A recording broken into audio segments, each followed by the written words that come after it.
If you are too scared to play The Last of Us, this is the video guide to help you out. How's it going everybody, Mr.AfterGames here. In this video I'm gonna show you how to play The Last of Us and what changes to do in order to help you out during your playthrough if you are scared. The first thing I can recommend you is to increase the brightness in the game to full, and also your TV in the TV settings. So go in the settings in the game, turn brightness all the way up, and you will see a definitely improvement. You can see further without a lot of sources of light, and this is quite useful. And also you can turn off your audio. This is another thing you can do. The second thing that I want to tell you is to change the settings and to play on very easy difficulty. This will give you exploration and the experience of the story with a little combat challenge. So this is the easiest difficulty, and that's my advice to you, to turn this all the way to very easy.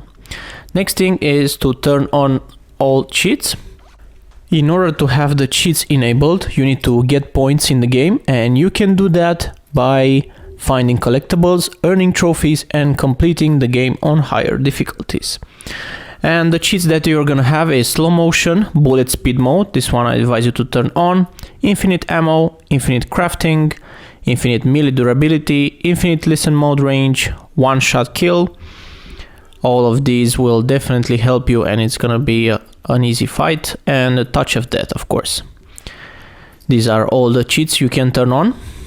And next thing what you wanna do is to go to accessibility settings and change them. There are a lot of settings here, so we're gonna go one by one. Alternate controls, probably you don't need that one, but we're gonna go in magnification and visual aids. Here you can increase the HUD scale.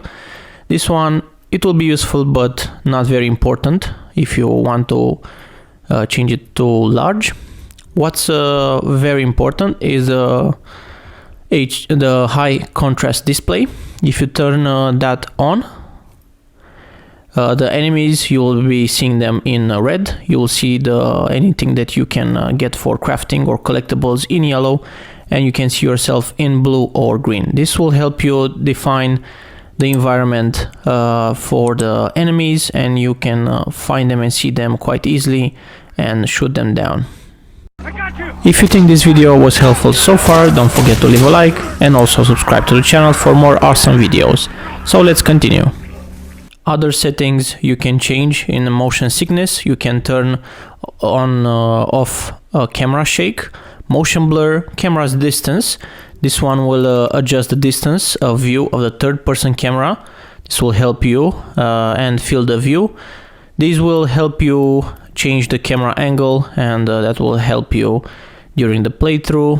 Here you have some effects, you can turn them off. Full screen effects, for example, when you take damage, this one not to be shown on the screen. And persistent center dot, in case you want to turn that on or off. Now if you go to navigation and traversal, we have navigation assistance. This one is really useful, and I advise you to turn this on. By pressing L3, this will face the camera in the direction of story progression, marking the path to follow. So if you're pressing L3, you will know where to go. You will see that white arrow. Traversal assistance. This one will simplify traversal input. Press X to jump further. You don't need to run or anything. Ledge guard will help you not to fall. Enhanced listen mode, this one will help you as well. Increase the scan range all the way to the maximum, and scan time to 1 second to be as fast as possible to see where the enemies are. Infinite breath and skip puzzle, this will help you, all of them. Now if we're going to combat accessibility, you can turn everything on here. Hostages don't escape, allies don't get grabbed, enemies don't flank, reduced enemy perception, reduced enemy accuracy, enhanced dodge, invisible white prone. This one is super useful, and you're basically invincible. You are invisible to enemies while prone and not aiming. This setting is disabled during certain encounters where stealth is not an option. So I advise you to turn this to unlimited, and I'll show you how this setting feels in the game. Weapon sway when you're shooting while aiming, this one you can turn off, and slow motion you can leave it off, or you can turn it on and just enable if you want to have access to slow motion. Now this, you will see the high contrast here. I'm the blue player and you can see the enemies marked in red. I have the slow motion while aiming reduced to 25%, and also I have the one-shot kill, so you will instantly kill the enemies. You will see them quite easily, and this will help you fight them super fast and advance in the story. If you're, of course, if you have all these settings turned on, that means you want to kind of skip the battle scenes and just enjoy the story. Now this one with the navigation assistance, if you're playing it, pressing L3, you will see that white arrow, and the camera will move in the direction where the story needs to progress, and you could see it's how it's turning on and off. And the other nice setting here will allow you to find the collectibles. Just hold R1 to scan and then press circle, and you could see the white dots. You will see where the things like collectibles or anything for crafting, you'll see them quite easily, and then you can go and grab them.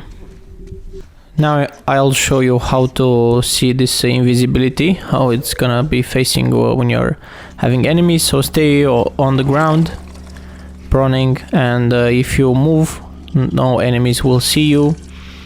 As you can see, I can get very close to them. Sometime the person that is with you, it will get too close. They will start to see you, but of course you have the one-shot kill, so that will help you definitely, and the enemies won't spot you unless you start to aim. And in my case, they were alerted already here, so it was quite difficult not to see me. But I'll show you in a second how that feels. If you're out of combat, you can just go past guards without being seen, and that's quite useful. That's it for this video. Really appreciate if you had the time to watch it until the very end. Don't forget to subscribe to the channel, that will definitely help me, and ring the notification bell. Also, big like to this video, it will definitely help me. Thank you all, and see you in my next video. Bye.